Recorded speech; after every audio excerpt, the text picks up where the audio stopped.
The year is 1996 and Nintendo just released their brand new console, the Nintendo 64. With it came the release of Super Mario 64, one of the first 3D platformers. It looks great, for the time, and plays very well. So obviously people are now anticipating what Nintendo will do for their next flagship series, The Legend of Zelda. At the time, Zelda's latest mainline game was A Link to the Past, a top-down 2D game. That's where the difficulty begins. How do you transform an action-adventure game from a 2D game to a 3D one? The answer isn't as clear as a platformer like Mario. Don't get me wrong, the developers had issues making that, especially when it came to depth. For someone not used to 3D, which was everyone at the time, figuring out where Mario is was a challenge, hence why they added a circular shadow that's always right underneath him, so you can always get a grasp of where he will end up after a jump.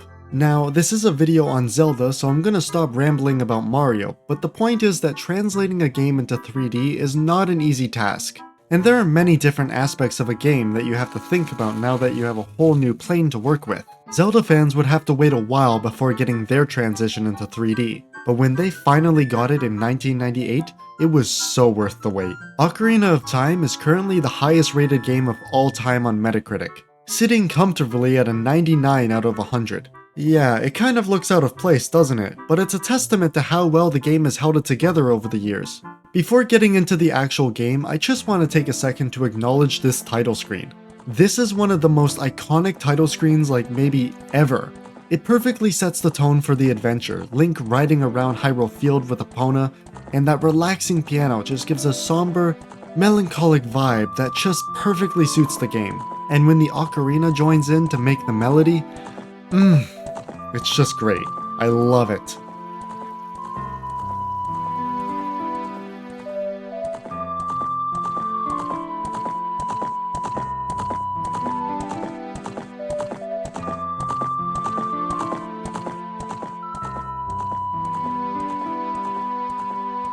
Anyways, the game begins with Link having a nightmare about an imposing figure chasing a girl on horseback.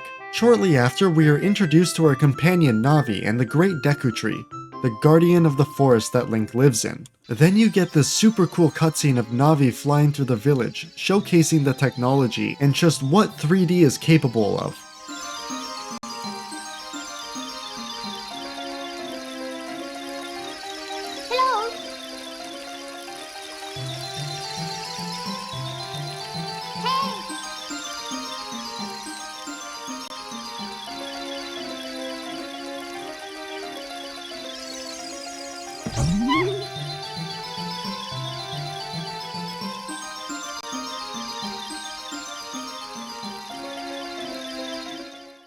Anyways, Link has been summoned by the Great Deku Tree, and therefore your first objective in the game is to go see him.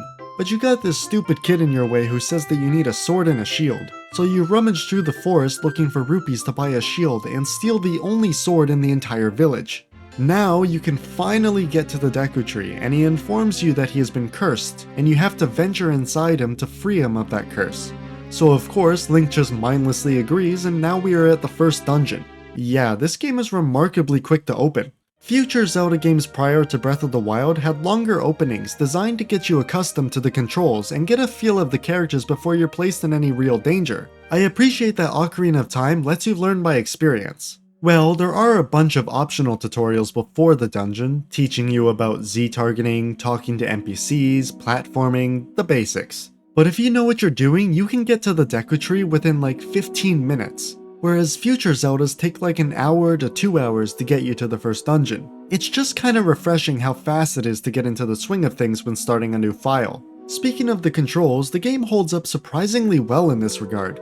They faced issues when making it, such as the fact that the N64 controller only had one stick, and they were already using the C buttons for mappable items. So they had to get creative and think of a new way to control the camera in the new 3D environment. Thus, Z-targeting was born. This game pioneered the lock-on mechanic that would become a standard feature both in the Zelda series and out. All you gotta do is look at something and press the Z button, and the camera will focus on whatever it is you're looking at. It's extremely intuitive. This feature would be adapted in plenty of games in the future, and its roots come from here. Now, outside of lock-on, the Z button can also be used to recenter the camera behind Link if there's nothing around to lock onto. Nowadays, it's a pretty clunky way to control the camera, but at the time, it worked wonders and allowed you to easily get a grasp of what was in your current environment. You can also press C up to go into a first-person perspective where you can control the camera freely with the stick. There was also a different approach to jumping than in other titles. In Mario 64, to jump, you press the A button, which works well for that game since that's your primary action. But with Zelda, the game already uses the A and B buttons, with A being for context-sensitive actions, and B for your sword. So there just weren't enough buttons on the controller to allow for a designated jump button. Their solution? Auto jump. This not only lets you jump, but also doesn't take up a button on the controller. All you have to do is run off a ledge and Link will automatically jump. It's simple, intuitive, and works very well. I'm going off into a bunch of tangents now, so back to the plot. After clearing the Deku Tree and defeating its boss Goma, the Deku Tree just straight up dies. Yeah, turns out he was already doomed. But not before telling you of the man who cast this curse on him. It turns out he's searching for the Kokiri's Emerald, one of the 3 sacred spiritual stones. Afterwards, you go to Hyrule Castle to find Zelda, but not before a heartfelt goodbye with Saria, Link's only real friend in the forest, where she gives Link the fairy ocarina as a memento of their friendship. Then you're greeted with the now iconic Hyrule Field. Wait, hold on.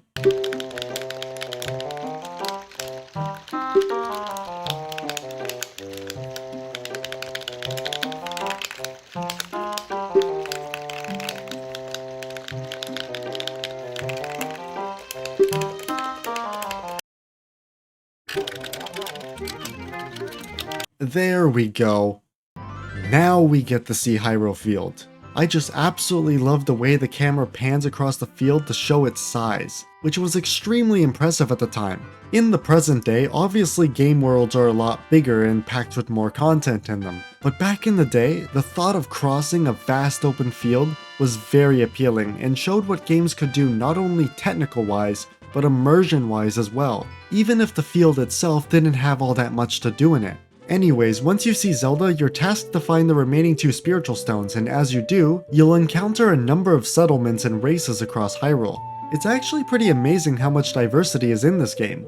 You got Hylians for human characters, the Kokiri in the woods, the Gorons of Death Mountain, the Zoras of Zora's Domain, and the Gerudo of Gerudo Valley. All this variety helps bring the world to life and make Hyrule a believable location. After you find all the spiritual stones is when the game kicks into second gear. Hyrule Castle is attacked and Zelda throws you the Ocarina of Time while being chased by Ganondorf. After a brief encounter with Ganondorf, you find the legendary Master Sword, and once you pull it, you are sealed away for 7 years. During this time, Ganondorf was able to get his hands on the Triforce and take over Hyrule. So now that you're all grown up, you've got to fix the mess that you unintentionally created. It's actually really solid writing and gives the player the drive to fix this disaster. And nothing makes me feel this way more than the first step out of the Temple of Time as an adult. You leave the temple to find the entirety of Castletown in ruins. There's no music, just the howling wind. You step into the market, and what was once a safe location filled with lively citizens, shops, and minigames is now filled with redeads and a sense of dread and death. The N64 was not a very powerful system, so developers had to squeeze every bit of atmosphere they could out of it to make their stories work. So this game has a lot of environmental storytelling. I feel this works in the game's favor. This moment would have not been nearly as strong if there was a long cutscene and exposition about what exactly went down. The game knows you can figure out what happened here, and that's what I love. And while the graphics are really dated by today's standards, it still hits in having that oppressive atmosphere. It shows that having better graphic fidelity doesn't always make the game feel better. Though, with all of that said, what you've been seeing throughout this video is actually footage from the fan-made PC port Ship of Harkinian. This is a fan-made port that allows for various enhancements gameplay-wise and graphically as well. I'll touch more on it later, but even so, the game's atmosphere still pulls through even on original hardware. Another small thing that does a lot more heavy lifting than you realize in making you feel immersed is the game's soundtrack, the music. Not only is almost every track in this game extremely memorable and iconic, the game does a really good job at fitting these tracks into each location. You've got places like the upbeat and adventurous Hyrule Field,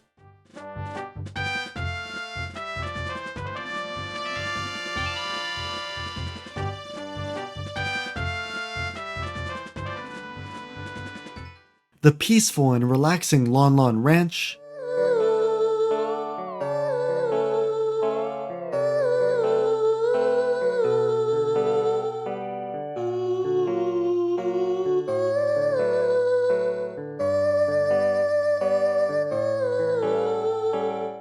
and the absolutely iconic Lost Woods theme.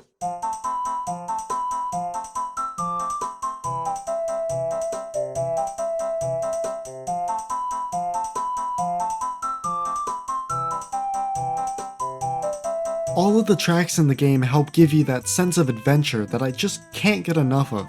And I think part of the reason the game's music is so memorable is because with some of these tracks, the game actually wants you to memorize them through the Ocarina mechanic. It's in the title and I haven't really mentioned it yet, but one of the core items you get is the titular Ocarina of Time. And with it, you are able to play various songs with various functions. All of these are so iconic now that people will literally buy shirts with these songs on them. And they all have uses that make sense as well. Like for example, you can use Zelda's Lullaby to prove your connection to the royal family, Epona's song to call your horse, and Song of Storms to, well, cause a storm. The point is, they are used to not only reinforce how memorable these tracks are, but also as another tool in your arsenal for solving puzzles, which is super cool. From this point on, your objective is to bring Hyrule back to its former glory, and to do this, you must visit every temple and awaken the sage there. This is a good time to talk about the dungeons. I briefly mentioned this before, but their design is extremely solid. The child dungeons, the Deku Tree, Dodongo's Cavern, and Jabu Jabu's Belly, aren't the most impressive things in the world. I like their atmospheres a lot, but design-wise they're very straightforward. But when you become an adult, that's when the game takes off the training wheels and actually starts to test you. With the exception of a couple dungeons, it's fairly easy to get lost in these places. Some doors now require small keys, and most dungeons will have a central room with lots of visible doorways, making it more confusing to figure out exactly which way is the right path. The atmospheres of these places are really well done too. I really love the spooky haunted vibe of the Forest Temple, the Middle Eastern themed Fire Temple, and the dark catacombs of the Shadow Temple. There's a lot of visual variety in these places, and that's what makes them so compelling to explore. Plus, I really like that in each dungeon, about halfway through, you get a new item that recontextualizes rooms you've already been through, allowing you access to new pathways or secrets. And at the end of it all, you're rewarded with a fun boss fight to give it a nice, satisfying conclusion. It's a pretty addictive gameplay loop, and I really want these more linear dungeons to make a return in the next mainline Zelda game. Look, I didn't mind the temples and Tears of the Kingdom that much, but it's just sad that those dungeons were so short without much substance. The puzzles were simple, and since you already have all your abilities from the get-go, there's nothing the game can do to recontextualize the place. They were so short, in fact, you can get through them in under 20 minutes. I just feel like they took out part of what made Zelda dungeons so special. But regardless, the most satisfying part of Ocarina's dungeons is that once you finish them, the surrounding area is fixed. Complete the Forest Temple for instance, and now Kokiri Forest is no longer overrun with monsters. I also love that the last two dungeons, Shadow Temple and Spirit Temple, have segments where you have to play through them as Child Link. Gameplay wise, it's cool because it handicaps you. All of your stuff sucks in comparison to Adult Link's kit, but I think, especially in the Shadow Temple's case, it really ties into the game's themes of growing up and maturity. For the Shadow Temple, you have to find the Lens of Truth in the bottom of the well first. This is one of my favorite Zelda areas. It appears to be an old torture chamber used by the Sheikah for Hyrule's enemies. This and the Shadow Temple both serve to show Hyrule's dark and bloody history, but I think it hits harder that you have to do the bottom of the well as Child Link, because it shows that this history is nothing new. When you first start a new file and you're a kid, Hyrule has got this almost Disney-like feel-good atmosphere of peace, but you're thrown for a loop when the atmosphere completely shifts as Adult Link. Everything feels heavier and more serious. Bottom of the Well shows that this grittier nature has always been there even when Link was a kid. It's a really great symbolism for Link losing that childlike innocence and seeing the world for what it truly is. I think it perfectly mirrors maturing in real life. As a kid, life feels simple, but as an adult, you lose that naivete and start to understand what's actually happening under the surface. When Link is going through the bottom of the well in the Shadow Temple, he's seeing this dark history and still finding value in saving Hyrule. It's part of what makes Link compelling to me. He sees that darkness and yet pushes onwards. Back to the actual design though. I touched on the bosses very briefly, but I want to go more in depth with them because they are actually quite interesting. Some of my favorite moments in the game when I played for the first time was the anticipation of opening the boss door and waiting to see what monster would be on the other side, and the game does not disappoint. The bosses in this game are usually extremely well done. While they aren't always the most mechanically engaging, their atmospheres and presence are super memorable and captivating. One of my personal favorites is Phantom Ganon. The first phase is really cool because he goes into these paintings on the wall and you have to figure out exactly which painting he's going to come out of and shoot him with your bow before he does. His second phase is a lot simpler since it's just energy tennis, but the idea of fighting this ghostly figure makes up for that. I also like the fight against Twin Rova. Reflecting the witch's magic back at them with a mirror shield is very satisfying, even if sometimes it doesn't always work correctly. Bongo Bongo is another favorite of mine. Well, again, he's simple to defeat. Shoot the hands, shoot the face, and whack him a bit. I love what he's implied to be design-wise. He looks like the ghost of a guillotine victim, which is a nice, horrifying bow to top off the Shadow Temple. Not every boss hits though. Morpha exists. The fight is just too simple and there's really no atmosphere to back it up. It's just hookshot the eye, hit eye with sword, rinse, repeat. And the design is quite literally just a tentacle. Yeah, it's a super lame way to top off the amazing Water Temple. That's right, I actually really like the Water Temple, especially in the 3DS remake where the iron boots aren't a problem. The dungeon's design is based around raising and lowering the water level in the central room in order to access new areas. It's really easy to get lost here and it's satisfying once you finally figure it all out. Each dungeon also has a mini-boss you have to fight, usually right before getting the respective dungeon's item. And the Water Temple also just happens to have the best mini-boss in the game, Dark Link. There are so many reasons why I love this fight. First off, it's actually pretty difficult. Dark Link for the first part of the fight will mirror your attacks, so he essentially parries everything you do. Also, if you try to stab him, he does this. Nice! As you attack more, he will get more aggressive. It's actually pretty challenging and it's very satisfying to break through his guard, but you can also cheese it if you want. The atmosphere of the room is also extremely well done. Stepping into the arena and seeing an endless abyss with nothing but a small island with a dead tree on it is really jarring in a good way, especially when you've come to expect nothing but enclosed labyrinthian rooms. I also really love that Link has a reflection in the water, and when you cross over the island, Link loses that reflection. It's such a small, subtle explanation for Dark Link's existence. Just like the Castletown ruins, the game is using the environment to tell you a narrative. They didn't have to go that far to make Dark Link that detailed either. They could have just plopped him into a random room with no rhyme or reason, and gameplay-wise the fight would still be good, but because they cared a lot about this game and pushed the boundaries of what the N64 can do, we got this extremely memorable moment built on atmosphere and detail. Outside of the dungeons, there's plenty to do as well. The world is pretty small for today's standards, but for the N64, the world is huge and it's all connected in a way that makes sense. There are plenty of side quests to tackle and minigames to play, and you're rewarded with upgrades such as the bigger bomb bag or a bigger wallet, and one of Zelda's most iconic items, the heart pieces. I really want these to come back in the new games. They really do a lot to encourage you to explore and engage with side quests. You can find these things lying around places that you need to figure out how to get to, through mini-games, or maybe even an NPC has one. And if you collect 4 of them, you can increase the maximum health you have. I always wanted to keep exploring because upgrades like this are super satisfying, and you never know where you might find one. After finding all the dungeons and awakening all the sages, it's time to finally fight Ganondorf. But but not before some more mini dungeons.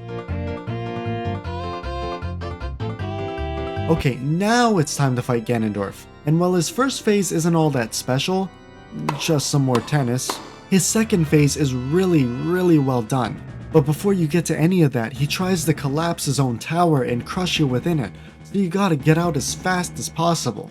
Now it's time to fight Ganon, and the atmosphere is so oppressive, it's incredible. The lighting here is perfect. That darkness only being slightly lit up with each lightning strike in the background looks so badass. And I love that he handicaps you by disarming you of the Master Sword. He's the only enemy that's ever done that to you, so it comes out of nowhere. Once defeated, you seal him away with the sages, and Link and Zelda get one final moment together where she apologizes for everything and sends Link back to his childhood to give him back the 7 years he lost of his life. It's a pretty bittersweet ending, as well she does this to give Link back his lost time. He isn't that same kid he was when he started his quest. He's seen so much and now has to live with memories that just didn't happen.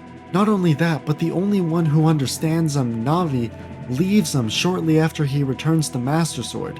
And the game then ends with a shot of Link approaching Zelda in the castle courtyard, presumably to warn her of the future events. This game's story is a classic with many memorable moments and characters, from obvious ones like Link and Zelda and the sages to side characters like Mido, King Zora, and Malon. And Ganondorf? I think he's a really strong villain. He's cunning and extremely menacing, and while you don't get very many encounters with him, he dominates the scene in each one. I especially like how characters change and treat you differently between ages. As a kid, a lot of the characters in the game won't take you very seriously, but as an adult, characters will actually give you some respect, and it just feels so detailed. So how does Ocarina of Time hold up today? It's managed extremely well, with extremely solid level design, memorable locations, characters, and especially the soundtrack. Oh, and it's not just nostalgia too. It genuinely holds up. You see, I have a confession to make. None of this footage which you've been seeing here has been mine. This was a playthrough a friend of mine did recently. It was his first time playing through not only Ocarina of Time, but a Zelda game as a whole, and he really enjoyed the experience. He didn't play the original N64 version though. What he played was the PC port mentioned earlier, Ship of Harkinian. This port runs natively on PC, allows for graphics mods such as texture packs and model replacements, and also comes packaged with a lot of toggleable enhancements including 60 FPS, widescreen, and a working right stick camera. In my opinion, it's the best playing version of Ocarina of Time. Some of these enhancements do serve to skip and speed up certain elements of the game, but I made sure to not give him those ones when I set it up, and instead give him a vanilla plus kind of pack. Small changes like in the 3DS version, such as the iron boots becoming an item. Speaking of the 3DS version, I also highly recommend that way to play the game as well. That version looks really good and a lot like the official art. If graphic quality matters a lot to you and you don't mind losing some potential enhancements, such as that 60 FPS, and especially that camera enhancement, it's a really good way to play the game. Ocarina of Time is one of those games that on the surface seems really old and dated, but underneath all of that, the game design and world building is actually really solid and still holds up today. As I said at the start of this video, this game came out 27 years ago, and people still talk about it. It just has that character to it, and everything it does just shows how much effort and love was put into it. I absolutely love this game to bits, and I get this feel-good, relaxing vibe every time I go back to it. But what's your take on Ocarina of Time? Did you grow up playing it? Maybe you're like my friend and recently played it for the first time, or maybe you haven't played it before at all. I'm very interested to hear your opinions. I know this was a lengthy video, but if you made it to the end, thank you so much for watching. And hey, since you made it this far, why not hit that subscribe button? I'm trying to have a long-form video released at the start of every month now, so that's something to look forward to. Anyways, yeah, thank you so much for watching. I really appreciate the recent support this channel has been getting a lot, and I'll see you in the next one.